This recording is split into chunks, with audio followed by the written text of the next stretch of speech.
수메르는 도시가 생기면 문명의 시작이에요. 그러면 시작이 대체로 기원 3500년경부터 시작이 된다고 볼 수가 있는데, 이집트는 문명이 시작되었다라는 그 지점을 이집트 전체가 하나의 국가로 통일된 시점을 얘기해요. 이게 3100년이에요 대체로. 그러면 수메르가 빠르네. 근데 만약에 수메르적인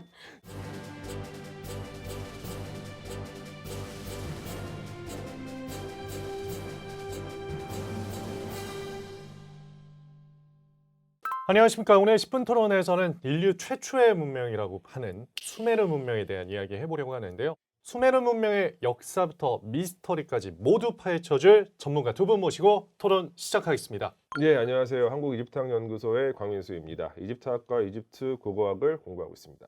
안녕하세요. 윤성덕입니다. 연세대학교 한국기독교문화연구소 연구교수로 있고 히브리 성경과 고대 근동학을 연구하고 있습니다.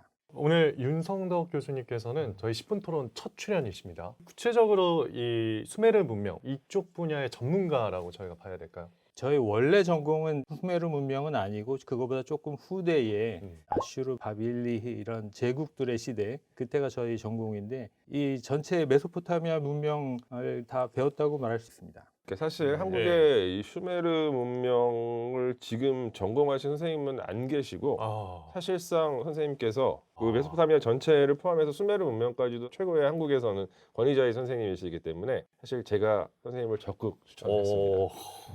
수메르 문명에 대한 정리부터 하고 들어가면 좋을 것 같습니다. 수메르 문명은 그러면 어디서 어떻게 언제부터 시작이 된 걸까요? 우리가 이제 편의상 처음에 이제 쐐기 문자가 발명된 32세기, 33세기 그때부터 시작해서 1000년 조금 넘는 시간을 슈메르 사람들의 그 슈메르 문명 시기로 보는데, 이 사람들이 이제 살던 곳은 현대 이라크 남부 지역이죠. 유프라테스 강, 티그리스 강, 요 강들이 흘러내려오다가 나중에 이렇게 약간 다이아몬드 형태로 요렇게 한 바퀴 돌아서 만나서 페르시아만으로 들어가는데, 요 강과 강 사이가 이제 풍요로운 평야가 조성이 되기 때문에 거기에서 이제 시작한 거죠. 슈메르라고 할 수 있는 이 문명권은 우리가 일반적으로 메소포타미아 문명을 부를 때 가장 첫 번째 시대를 장식하는 것이 수메르어를 쓰던 수메르인들이기 때문에 가장 첫 번째 시대를 이제 수메르 문명이라고 따로 이제 부르기도 합니다. 사실 그 수메르라는 이름 자체가 약간 좀 생소해요. 짚고 넘어가야 할 예. 부분이 있어요. 예. 일단은 그 우리나라 말로 수메르라고 하는 말은 아마도 이제 처음에 영문 용어를 그렇게 음역하면서 SUMER이니까 수메르를 이제 수메르 이렇게 하신 것 같은데, 원래 발음은 슈메르예요. 두 번째 재미있는 거는 슈메르 사람은 아무도 자기네를 슈메르라고 부른 적이 없어요. 무슨 슈메르라는 이야기죠? 말 자체가 예. 슈메르어가 아니에요. 음. 이거는 그 이후에 이제 아카드어를 쓰던 사람들이 이제 이주해서 그 사람들이 이제 역사의 주인공이 됐는데, 예. 그 사람들이 자기 선배들에게 붙인 이름이에요.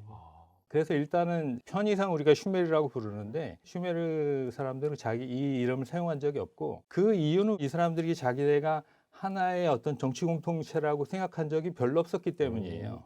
선생님이 말씀해 주신 것처럼 이 수메르인들은 켄기 뭐 이런 식으로 자신들이 살아가던 공간을 지칭을 했었는데, 웅상기가 이런 표현도 있죠. 검은 머리, 자기 자신들 정체성을 검은 머리로 이제 얘기를 해가지고 부르기도 했었고, 근데 이제 나중에 아카드어가 뭔가 표준어로 자리를 잡으면서 슈메르라고 하는 표현이 나름 어떤 그 시대 그 사람들을 지칭하는 이제 표준적인 표현으로 자리 잡은 것 같아요. 또 그 근거 중에 하나가 이제 고대 이집트인들은 이 슈메르인들을 신기르라고 불렀어요. 신기르. 그러니까 요게 수메르라고 하는 그 호칭의 이집트어 음차다 보니까 이제 수메르라는 표현이 더 보편화가 됐었다. 이렇게 이해해 주시면 될 것 같습니다.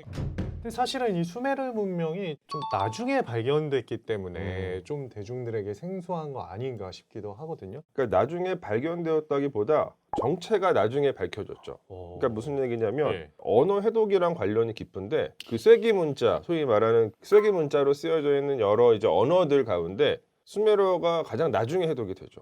최초에는 이제 페르시아어가 해독이 되고, 그 다음에 엘람어가 해독이 되고, 그리고 아카드어가 해독이 되고, 네. 근데 보니까 아카드어도 아닌 더 오래된 것처럼 보이는 또 언어가 쓰여져 있는 거예요. 계속 학자들이 이제 추적을 하다가 가장 나중에 해독이 되었죠, 수메르어가. 그 발견된 게 언제쯤이었나요? 19세기 정도이죠.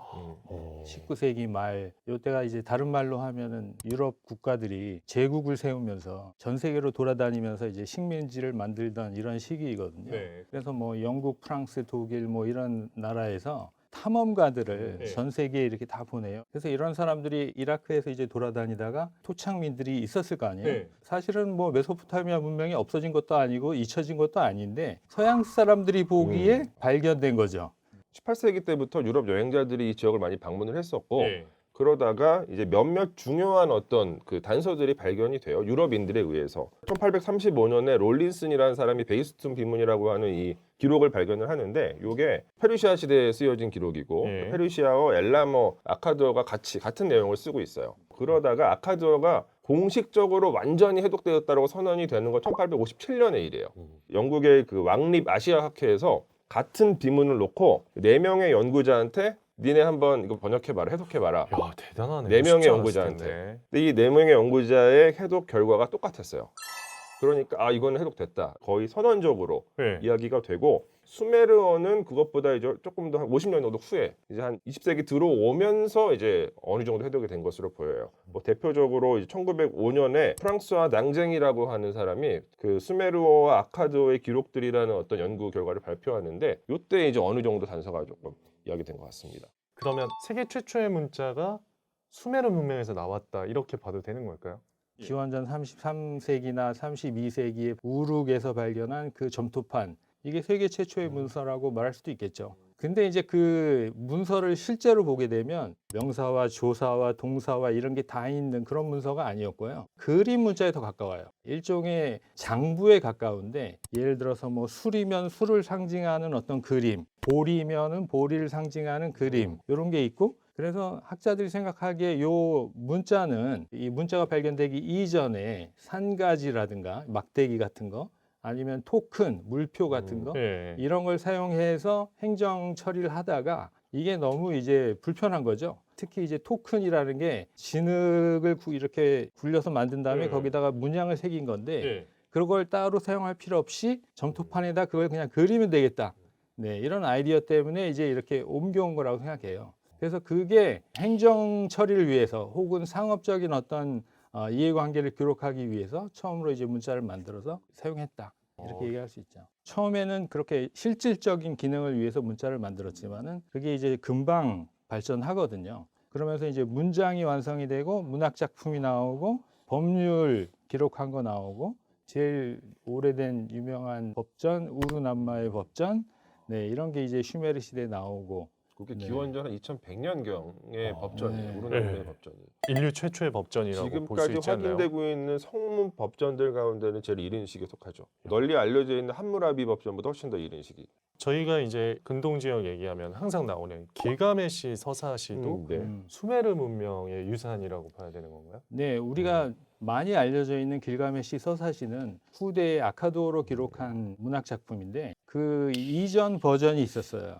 네, 그게 이제 슈메르 버전인데 슈메르에서는 그 길가메시 서사시가 지금 우리가 알고 있는 것처럼 긴 이야기가 아니었고 네. 짧은 단편이 한 너덟 편이 이렇게 따로 있는 이야기들이었어요. 길가메시가 자기 친구하고 가서 괴물을 죽인 이야기, 길가메시가 뭐 옆 동네에 있는 왕하고 전쟁한 이야기 네. 이렇게 따로따로 있었던 거를 후대 사람이 이렇게 편집을 해서 긴 서사시로 탄생시킨 것으로 그렇게 알려져 있죠.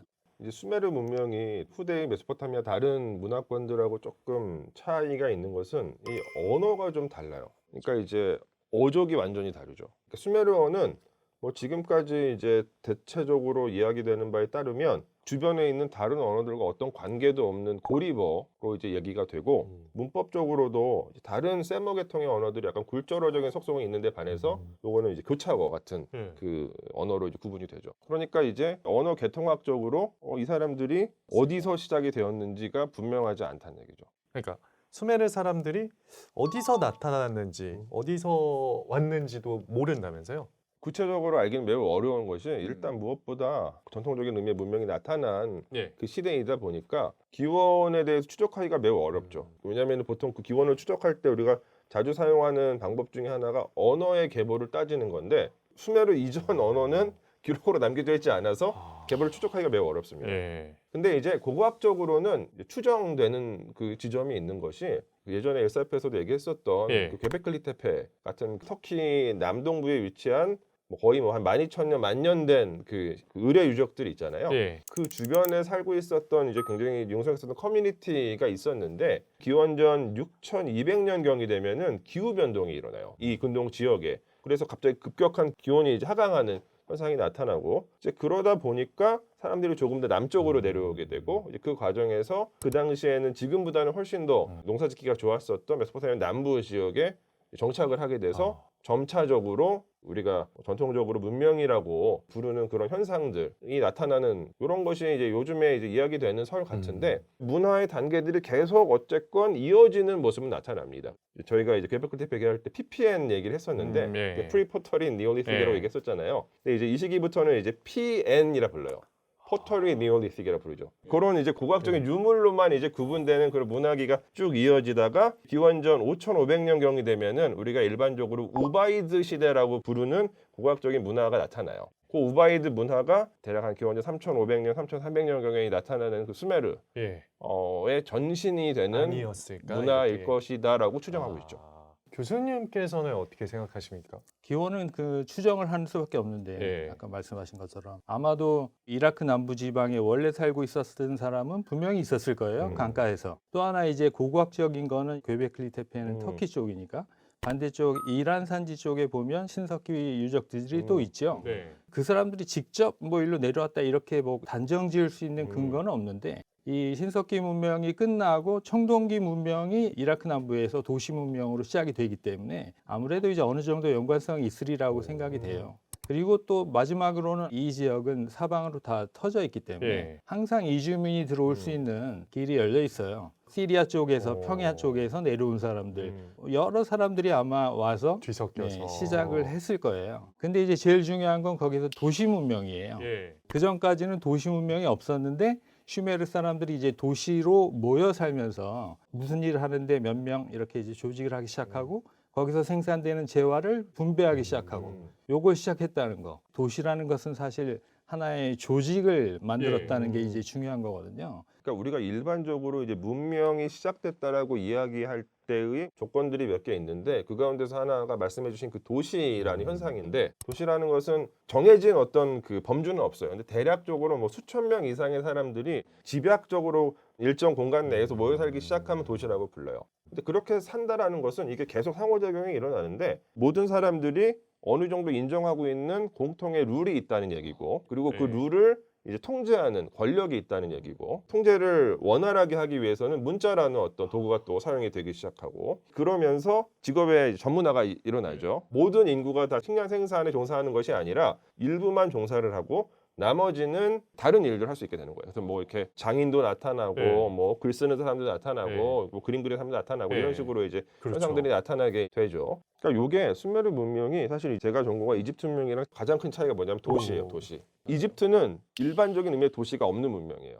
무슨 얘기냐면 이집트는 굉장히 이른 시기부터 이집트라고 하는 공간 전체가 하나의 정치체로 통합이 돼요. 영토형 국가가 아주 이른 시기부터 등장을 해서 문명이 이제 발전을 해 나가는데 수메르 시대의 이 메소포타미아 지역은 그런 단일한 권력이 이 지역 전체를 통합하는 것이 아니라 각각의 도시들이 서로 막 아마 미친 듯이 경쟁했을 거예요. 그러면서 이제 문명이 시작이 됩니다. 그러다가 나중에 이제 뭐 아카드 시대 정도가 되어야지 약간 영토형 국가가 생겨나게 되고 그런 어떤 차이점은 있어요.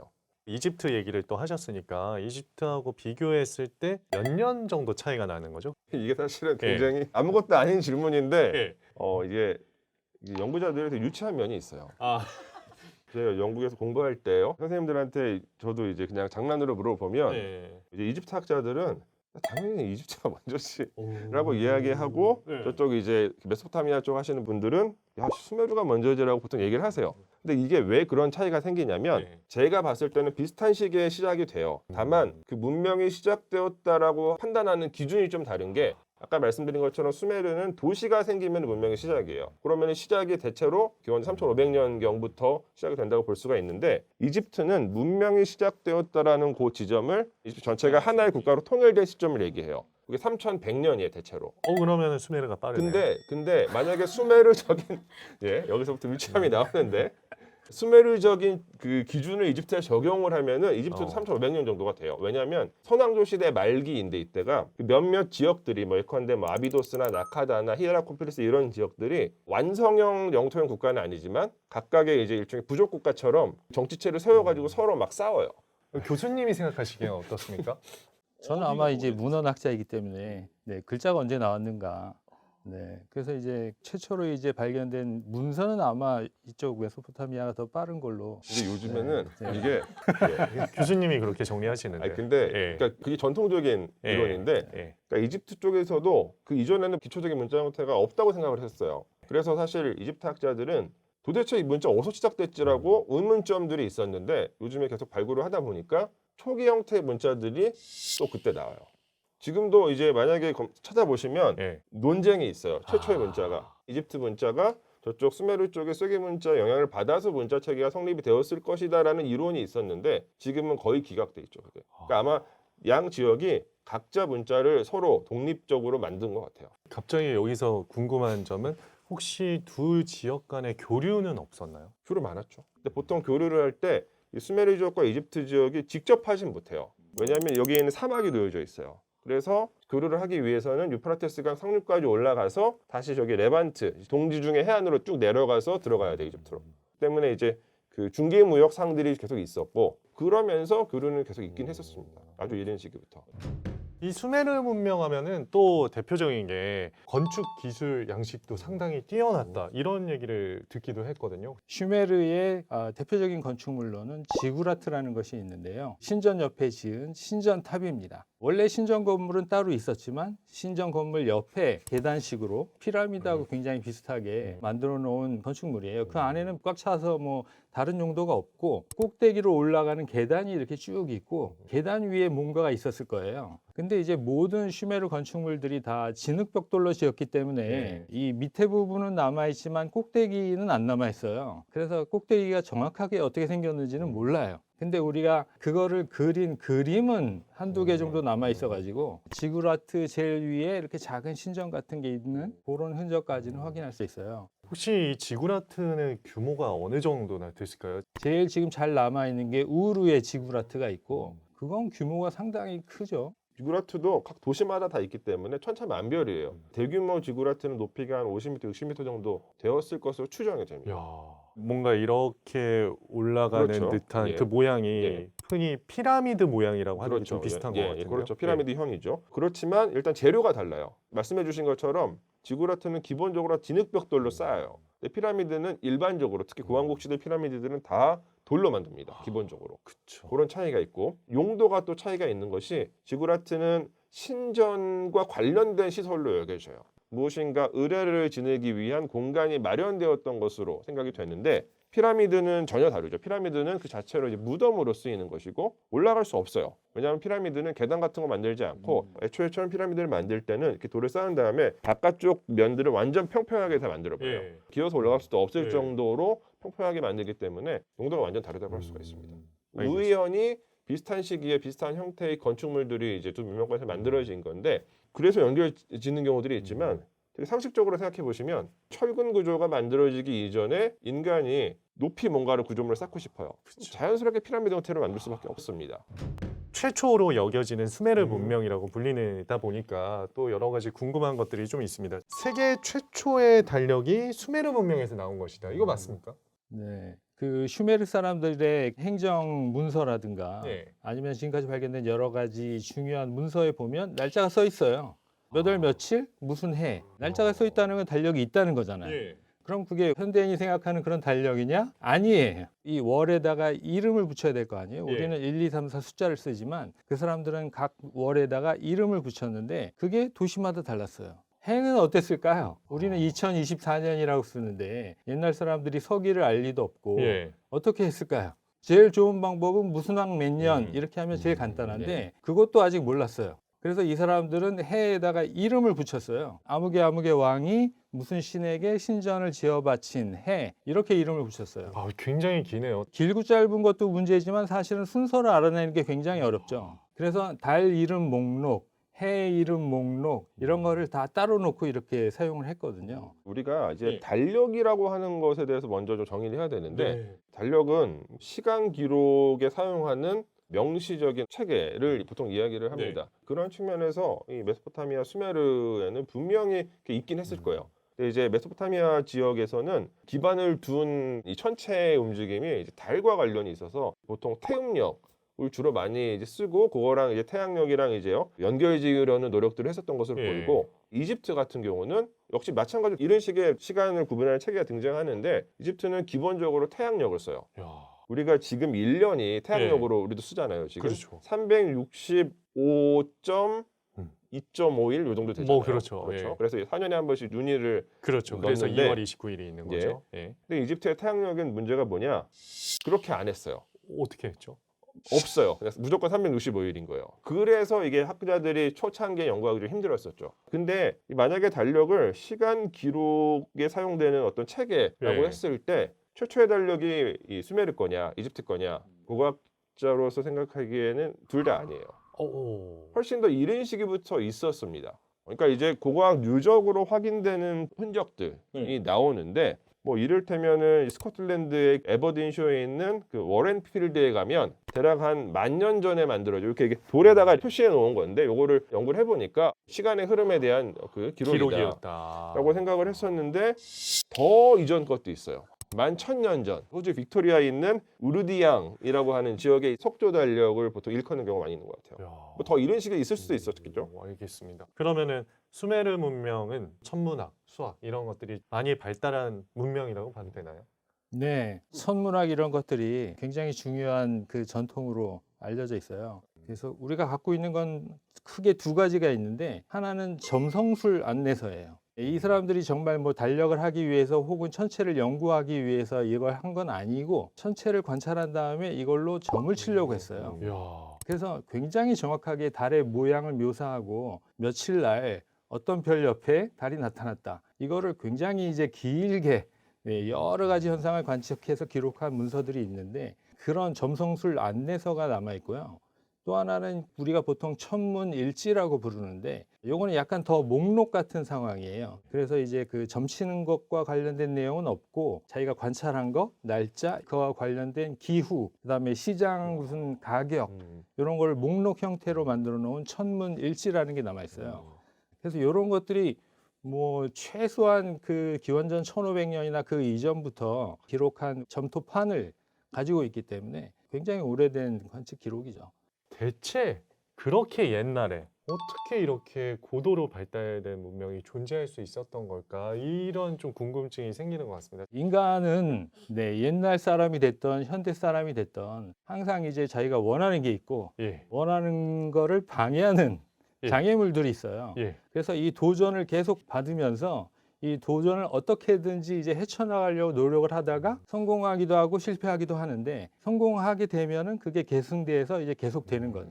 예를 들어서 아까 우리 도시 문명 얘기를 했는데 네. 일반적으로 신석기 문명은 다 산 쪽이라든가 그쪽에 있다고 했잖아요. 왜냐하면 그쪽이 비가 많이 오기 때문이에요. 그냥 비 오는 걸로 농사 지을 수 있는 곳이죠. 예. 근데 이 아까 우리가 얘기한 그 슈메르 지역은 비가 연간 200mm가 안 오는 곳이에요. 굉장히 건조한 곳이거든요. 그러네요. 그래서 여기로 내려간다는 거는 더 살기 안 좋은 곳으로 간다는 거예요. 왜 그런 선택을 하는 거죠? 근데 강이 있잖아요. 예. 그래서 비로 해결이 안 되는 거를 강으로 해결을 하겠다. 그 대신 산속처럼 좁은 곳이 아니고 넓은 평야에서 살겠다. 선택해서 수로를 이렇게 막 만들고 거기다가 농토를 조성하고 이렇게 하면서 살아남은 거예요. 이거를 혼자 할 수 있나요? 수로공사는 절대 혼자 못 하거든요. 못하죠. 그럼 여러 사람이 모여서 한꺼번에 일해주고 둘에 이거 해야 되거든요. 예. 그러자 보면 인력을 조정할 수 있는 권력자가 나올 수밖에 없는 거죠. 기본적으로 우리가 염두에 두어야 될 것은 예. 고대인들이라고 하더라도 우리랑 똑같은 사람이에요.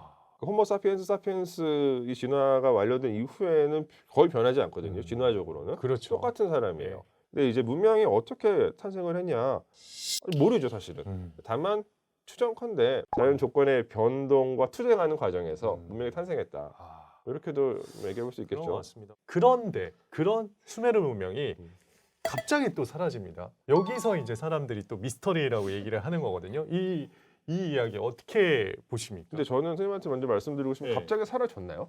아니요. 그러니까요. 갑자기 사라진 거 갑자기 아니에요? 사라지지 않았어요. 가짜 뉴스고요. 아. 네. 슈메르어가 아카드어로 슈메르 사람들이 가지고 있던 생활 방식이 다른 생활 방식으로 교체되는 거죠. 이렇게 사방에서 이주민들이 들어오기 때문에 그 이주민들이 처음에는 들어와 가지고 원래 살고 있는 사람의 문화에 동화가 될 거 아니에요. 그렇죠. 근데 이 이주민들의 숫자가 늘어나게 되면 힘의 밸런스가 달라진단 말이에요. 그러면서 자기들의 목소리를 내기 시작하면 나중에는 어떤 게 더 실용적으로 더 좋은가 그쪽으로 선택을 할 수밖에 없는 거죠. 그리고 사실 이 교체는 사라진 게 아니고 예. 생존하기 위한 선택이었던 거죠. 아까도 말씀드렸다시피 슈메르어는 굉장히 복잡하거든요. 근데 그 다음에 그 이주민들이 가지고 들어온 아카드어는 서아시아에서 일반적으로 사용되는 그 셈적어하고 거의 비슷해요. 그래서 뭐 조금의 패턴을 알고 있으면 말들을 계속해서 이렇게 바꿔가면서 자기가 원하는 뜻을 여러 가지로 바꿔서 얘기할 수 있어요. 그러니까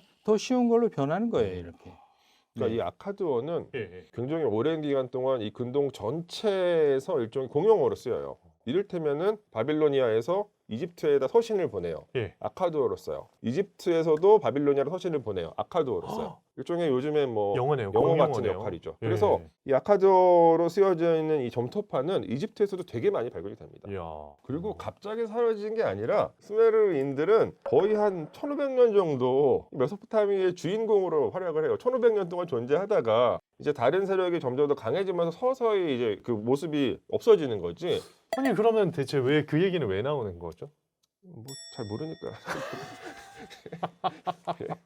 예, 뭐 피라미드 외계인이 만들었다고 하는 얘기랑 비슷한 게 아닐까 싶습니다. 그런가요? 예. 자, 그럼 오늘 이야기의 총평 들어보겠습니다. 슈메르 사람들이 살았던 이야기를 듣고 우리가 배울 수 있는 교훈이라면 현대인과 비슷한 고민을 하고 문제들을 해결하기 위해서 노력을 하고 그렇게 살면서 이 사람들이 선택을 했거든요. 예. 그래서 그 어떤 선택을 했기 때문에 그 특별한 결과를 맞게 된 거예요. 근데 그 선택은 사실 우리 현대인들도 똑같이 지금 요구받고 있거든요. 그러면 이 옛날 사람들의 경험이 일종의 교과서나 거울처럼 우리에게 다가올 수 있죠. 그래서 간접경 혹은 뭐 여러 가지 상상의 나래를 펼 수 있는 근거 이런 것들을 제공해 줄 수 있다고 생각해요. 그래서 뭐 좋은 여행이 될 수 있지 않나 네, 그렇게 생각합니다. 우리가 뭐 수메르도 마찬가지고 고대 이집트도 마찬가지고 뭐 어느 시대가 됐건 역사를 살펴본다는 것은 이건 다 일종의 케이스 스터디거든요. 예. 그리고 케이스를 통해서 우리가 알 수 있는 거는 이 사람들도 우리와 같은 사람이었다. 그래서 이제 이런 어떤 비슷한 모습들도 나타나는 것이고 동시에 이 사람들은 우리와는 또 다른 문화를 갖고 있었다. 이런 인지가 결과적으로는 지금 우리들이 당연하다고 여기면서 살아가고 있는 어떤 습관들을 인류 문명사 전체에다가 쫙 한번 얹혀보는 그러니까 우리의 어떤 문명사적인 그 위치를 확인하는 그런 어떤 계기가 될 수 있지 않을까 이렇게 생각을 합니다. 오늘은 수메르 문명에 대한 역사부터 또 미스터리한 이야기들까지 모두 다뤄봤는데요. 여러분들께서 들으시면서 수메르 문명에 대해서 가장 놀라운 점은 무엇이었는지 댓글창에 함께 공유해 주신다면 저희 제작진과 함께 소중히 보도록 하겠습니다. 오늘도 10분 토론 시청해 주셔서 고맙습니다.